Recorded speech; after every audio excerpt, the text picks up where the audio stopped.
The philosophical scripture, the Discourses, is brought to you by not a prophet org, the place on the internet to find spiritual guidance powered by artificial intelligence.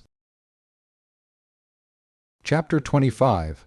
That logic is necessary. When one of those who were present said, "Persuade me that logic is necessary," he replied, "Do you wish me to prove this to you?" The answer was, "Yes." Then I must use a demonstrative form of speech. This was granted. How then will you know if I am cheating you by argument? The man was silent. "Do you see," said Epictetus, "that you yourself are admitting that logic is necessary, if without it you cannot know so much as this, whether logic is necessary or not necessary?" Chapter 26. What is the property of error? Every error comprehends contradiction. For since he who errs does not wish to err, but to he right, it is plain that he does not do what he wishes. For what does the thief wish to do? That which is for his own interest. If, then, the theft is not for his interest, he does not do that which he wishes. But every rational soul is by nature offended at contradiction, and so long as it does not understand this contradiction, it is not hindered from doing contradictory things. But when it does understand the contradiction, it must of necessity avoid the contradiction, and avoid it as much as a man must dissent from the false when he sees that a thing is false. But so long as this falsehood does not appear to him, he assents to it as to truth. He then is strong in argument, and has the faculty of exhorting and confuting, who is able to show to each man the contradiction through which he errs, and clearly to prove how he does not do that which he wishes, and does that which he does not wish. For if any one shall show this, a man will himself withdraw from that which he does. But so long as you do not show this, do not be surprised if a man persists in his practice. For having the appearance of doing right, he does what he does. For this reason Socrates, also trusting to this power, used to say, "I am used to call no other witness of what I say, but I am always satisfied with him with whom I am discussing, and I ask him to give his opinion and call him as a witness, and through he is only one, he is sufficient in the place of all." For Socrates knew by what the rational soul is moved, just like a pair of scales, and that it must incline, whether it chooses or not. Show the rational governing faculty a contradiction, and it will withdraw from it. But if you do not show it, rather blame yourself than him who is not persuaded. Discourses, Book 3, Chapter 1, of Finery in Dress. A certain young man, a rhetorician, came to see Epictetus, with his hair dressed more carefully than was usual, and his attire in an ornamental style. Whereupon Epictetus said, "Tell me you do not think that some dogs are beautiful, and some horses, and so of all other animals." "I do think so." The youth replied, "Are not then some men also beautiful, and others ugly?" "Certainly." "Do we, then, for the same reason call each of them in the same kind beautiful, or each beautiful for something peculiar? And you will judge of this matter thus. Since we see a dog naturally formed for one thing, and a horse for another, and for another still, as an example, a nightingale, we may generally and not improperly declare each of them to be beautiful then when it is most excellent according to its nature. But since the nature of each is different, each of them seems to me to be beautiful in a different way. Is it not so?" He admitted that it was. "That then which makes a dog beautiful makes a horse ugly, and that which makes a horse beautiful makes a dog ugly, if it is true that their natures are different. It seems to be so. For I think that what makes a pancratiast beautiful makes a wrestler to be not good, and a runner to be most ridiculous, and he who is beautiful for the pentathlon is very ugly for wrestling." "It is so," said he. "What, then, makes a man beautiful is that which in its kind makes both a dog and a horse beautiful." "It is," he said, What then makes a dog beautiful? The possession of the excellence of a dog. And what makes a horse beautiful? The possession of the excellence of a horse. What then makes a man beautiful? Is it not the possession of the excellence of a man? And do you, then, if you wish to be beautiful, young man, labor at this, the acquisition of human excellence? But what is this? Observe whom you yourself praise, when you praise many persons without partiality. Do you praise the just or the unjust?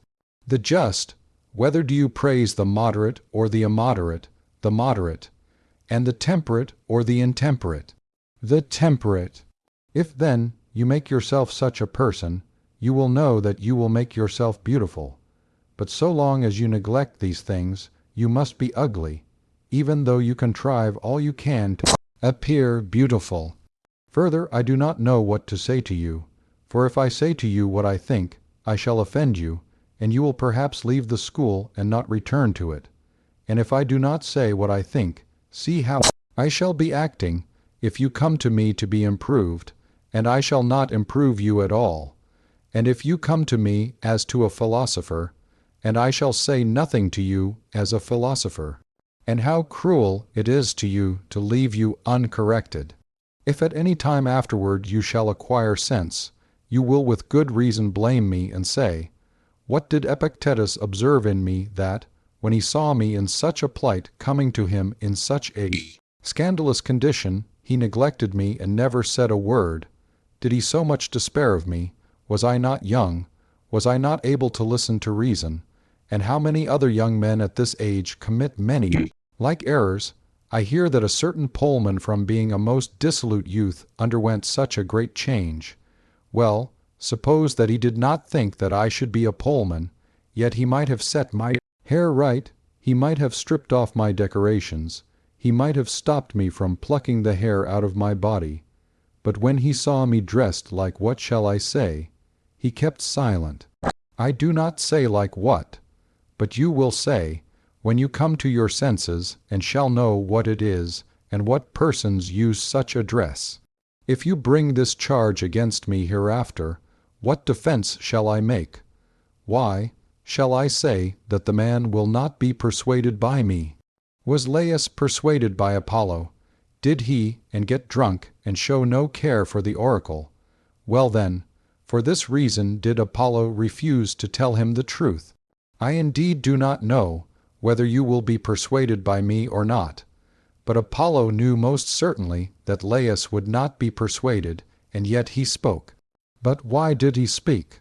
I say in reply, but why is he Apollo, and why does he deliver oracles, and why has he fixed himself in this place as a prophet and source of truth, and for the inhabitants of the world to resort to him? And why are the words "Know yourself" written in front of the temple, though no person takes any notice of them? Did Socrates persuade all his hearers to take care of themselves? Not the 1,000th part.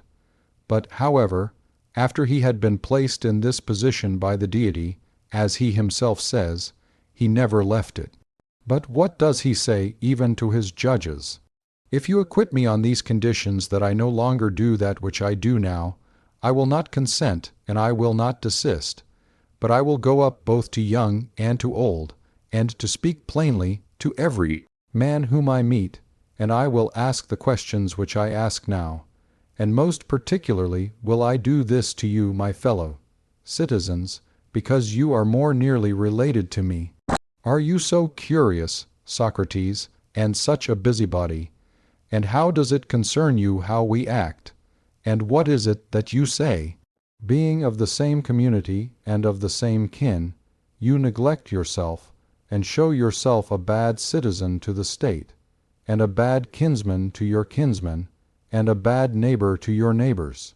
Who, then, are you? Here it is a great thing to say, I am he whose duty it is to take care of men, for it is not every little heifer which dares to resist a lion. But if the bull comes up and resists him, say to the bull, if you choose, and who are you, and what business have you here? Man, in every kind there is produced something which excels, in oxen, in dogs, in bees, in horses. Do not then say to that which excels, Who, then, are you? If you do, it will find a voice in some way and say, I am such a thing as the purple in a garment. Do not expect me to be like the others, or blame my nature that it has made me different from rest of men. What then? Am I such a man? Certainly not. And are you such a man as can listen to the truth? I wish you were. But however, since in a manner I have been condemned to wear a white beard and a cloak, and you come to me as to a philosopher, I will not treat you in a cruel way, nor yet as if I despaired of you. But I will say, Young man, whom do you wish to make beautiful? In the first place, know who you are, and then adorn yourself appropriately. You are a human being, and this is a mortal animal which has the power of using appearances rationally. But what is meant by rationally? Conformably to nature and completely. What, then, do you possess which is peculiar? Is it the animal part? No. Is it the condition of mortality? No. Is it the power of using appearances? No. You possess the rational faculty as a peculiar thing. Adorn and beautify this, but leave your hair to him who made it as he chose. Come, what other appellations have you? Are you man or woman? Man. Adorn yourself then as man, not as woman. Woman is naturally smooth and delicate, and if she has much hair on her body, she is a monster, and is exhibited at Rome among monsters. And in a man it is monstrous not to have hair, and if he has no hair, he is a monster. But if he cuts off his hairs and plucks them out, what shall we do with him? Where shall we exhibit him, and under what name shall we show him? I will exhibit to you a man who chooses to be a woman rather than a man. What a terrible sight! There is no man who will not wonder at such a notice. Indeed, I think that the men who pluck out their hairs do what they do without knowing what they do. Man, what fault have you to find with your nature, that it made you a man? What then? Was it fit that nature should make all human creatures women? And what advantage in that case would you have had in being adorned? For whom would you have adorned yourself, if all human creatures were women? But you are not pleased with the matter. Set to work then upon the whole business. Take away what is its name, that which is the cause of the hairs. Make yourself a woman in all respects, that we may not be mistaken. Do not make one half man, and the other half woman. Whom do you wish to please? The women. Please them as a man. Well, but they like smooth men. Will you not hang yourself? And if women took delight in catamites, would you become one? Is this your business? Were you born for this purpose, that dissolute women should delight in you? Shall we make such a one as you a citizen of Corinth, and perchance a prefect of the city, or chief of the youth, or general or superintendent of the games? Well, and when you have taken a wife, do you intend to have your hairs plucked out?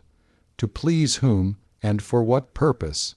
And when you have begotten children, will you introduce them also into the state with the habit of plucking their hairs? A beautiful citizen, and senator, and rhetorician. We ought to pray that such young men be born among us and brought up. Do not so, I entreat you by the gods, young man. But when you have once heard these words, go away and say to yourself, Epictetus has not said this to me, for how could he? But some propitious good through him, for it would never have come into his thoughts to say this, since he is not accustomed to talk thus with any person. Come then, let us obey God, that we may not be subject to his anger. You say, No. But if a crow by his croaking signifies anything to you, it is not the crow which signifies, but God through the crow. And if he signifies anything through a human voice, will he not cause the man to say this to you, that you may know the power of the divinity, that he signifies to some in this way, and to others in that way, and concerning the greatest things and the chief he signifies, through the noblest messenger. What else is it which the poet says? For we ourselves have warned him, and have sent Hermes the careful watcher, Argus slayer, the husband not to kill nor wed the wife. Was Hermes going to descend from heaven to say this to him? And now the gods say this to you, and send the messenger, the slayer of Argus, to warn you not to pervert that which is well arranged, nor to busy yourself about it, but to allow a man to be a man, and a woman to be a woman, a beautiful man to be as a beautiful man, and an ugly man as an ugly man, for you are not flesh and hair, but you are will, and if your will beautiful, then you will be beautiful, but up the present time I dare not tell you that you are ugly, for I think that you are readier to hear anything than this. But see what Socrates says to the most beautiful and blooming of men, Alcibiades. Try, then, to be beautiful. What does he say to him? Dress your hair and pluck the hairs from your legs.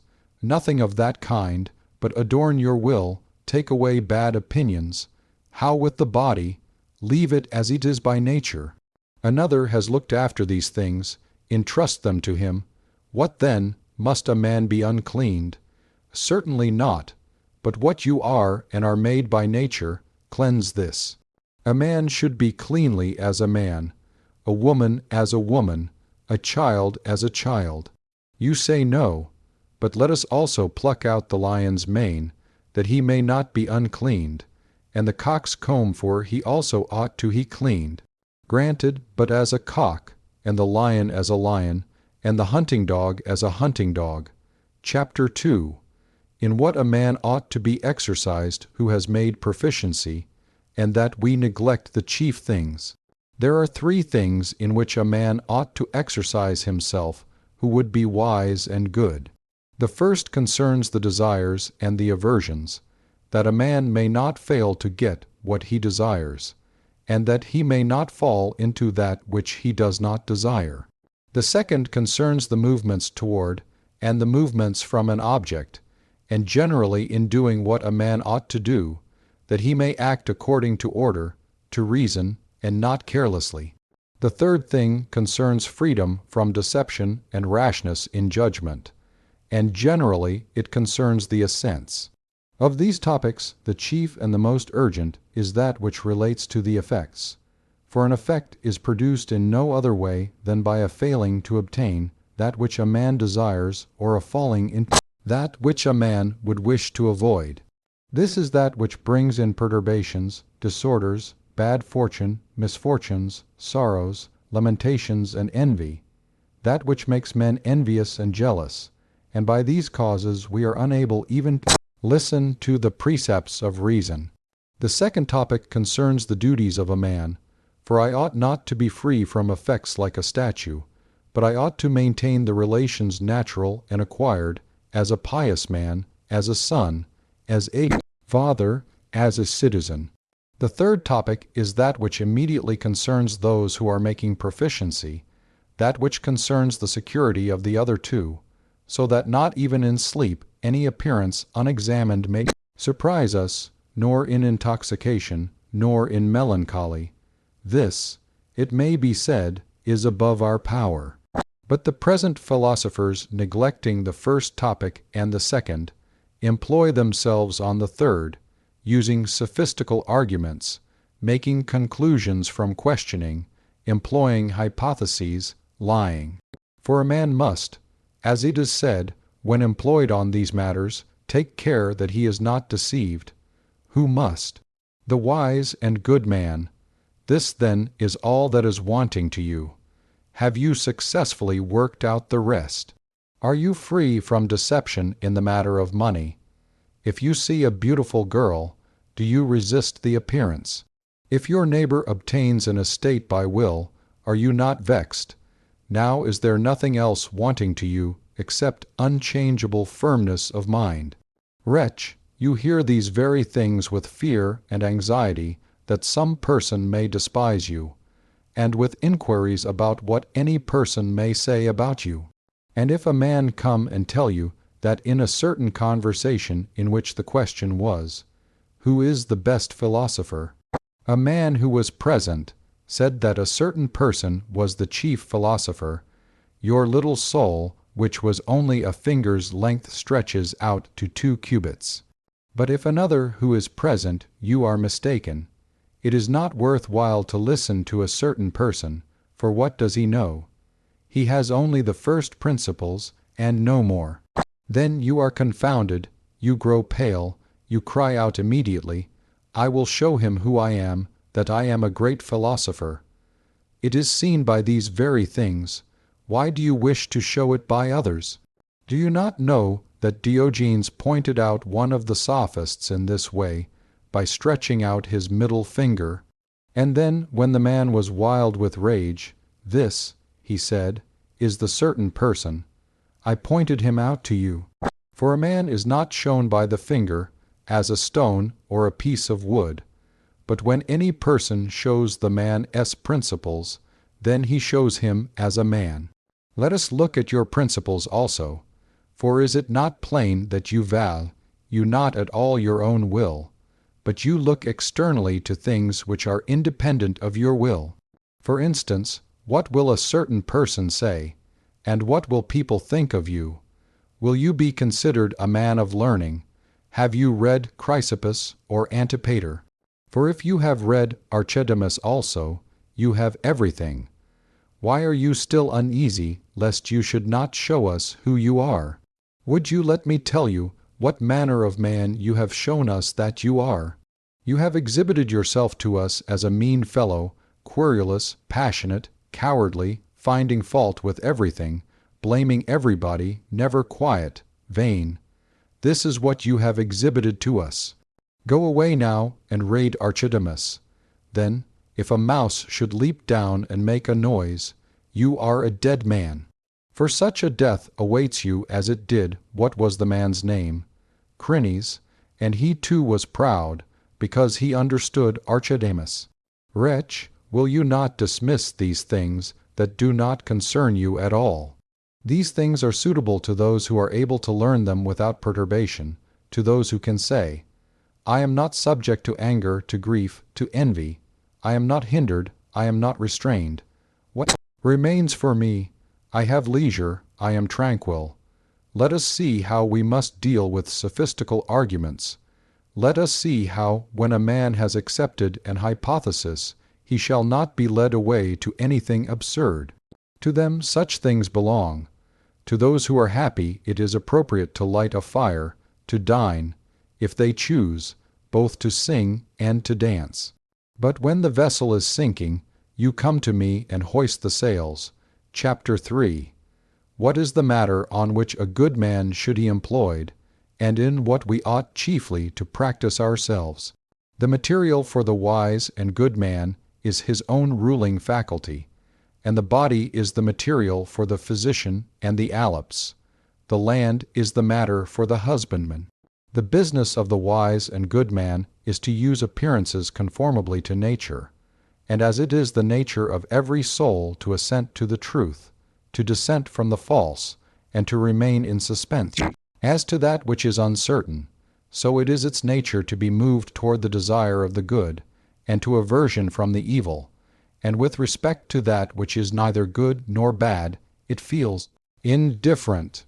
For as the money changer is not allowed to reject Caesar's coin, nor the seller of herbs, but if you show the coin, whether he chooses or not, he must give up what is sold for the coin, so it is also in the matter of the soul. When the good appears, it immediately attracts to itself. The evil repels from itself. But the soul will never reject the manifest appearance of the good, any more than persons will reject Caesar's coin. On this principle depends every movement both of man and God. For this reason, the good is preferred to every intimate relationship. There is no intimate relationship between me and my Father, but there is between me and the good. Are you so hard-hearted? Yes, for such is my nature, and this is the coin which God has given me. For this reason, if the good is something different from the beautiful and the just, both father is gone, and brother and country, and everything. But shall I overlook my own good, in order that you may have it, and shall I give it up to you? Why, I am your father, but you are not my good. I am your brother, but you are not my good. But if we place the good in a right determination of the will, the very observance of the relations of life is good, and accordingly he who gives up any external things obtains that which is good. Your father takes away your property, but he does not injure you. Your brother will have the greater part of the estate in land. Let him have as much as he chooses. Will he then have a greater share of modesty, of fidelity, of brotherly affection? For who will eject you from this possession? Not even Zeus, for neither has he chosen to do so, but he has made this in my own power, and he has given it to me just as he possessed it himself, free from hindrance, compulsion, and impediment. When then the coin which another uses is a different coin, if a man presents this coin, he receives that which is sold for it. Suppose that there comes into the province a thievish proconsul. What coin does he use? Silver coin. Show it to him, and carry off what you please. Suppose one comes who is an adulterer. What coin does he use? Little girls, take. A man says, the coin, and sell me the small thing. Give, says the seller, and buy. Another is eager to possess boys. Give him the coin, and receive what you wish. Another is fond of hunting. Give him a fine nag or a dog. Though he groans and laments, he will sell for it that which you want. For another compels him from within, he who has fixed this coin. Against this kind of thing chiefly a man should exercise himself. As soon as you go out in the morning, examine every man whom you see, every man whom you hear. Answer as to a question, what have you seen? A handsome man or woman? Apply the rule, is this independent of the will or dependent? Independent, take it away. What have you seen? A man lamenting over the death of a child. Apply the rule, death is a thing independent of the will. Take it away. Has the proconsul met you? Apply the rule. What kind of thing is a proconsul's office? Independent of the will, or dependent on it. Independent. Take this away also. It does not stand examination. Cast it away. It is nothing to you. If we practiced this, and exercised ourselves in it daily from morning to night, something indeed would be done. But now we are forthwith caught half-us, leap by every appearance, and it is only, if ever, that in the school we are roused a little. Then when we go out, if we see a man lamenting, we say, he is undone. If we see a consul, we say, he is happy. If we see an exiled man, we say, he is miserable. If we see a poor man, we say, he is wretched. He has nothing to eat. We ought then to eradicate these bad opinions, and to this end we should direct all our efforts. For what is weeping and lamenting? Opinion. What is bad fortune? Opinion. What is civil sedition? What is divided opinion? What is blame? What is accusation? What is impiety? What is trifling? All these things are opinions, and nothing more, and opinions about things independent of the will, as if they were good and bad. Let a man transfer these opinions to things dependent on the will, and I engage for him that he will be firm and constant, whatever may be the state of things around him. Such as is a dish of water, such is the soul. Such as is the ray of light which falls on the water, such are the appearances. When the water is moved, the ray also seems to be moved, yet it is not moved. And when, then, a man is seized with giddiness, it is not the arts and the virtues which are confounded, but the spirit on which they are impressed. But if the spirit be restored to its settled state, those things also are restored.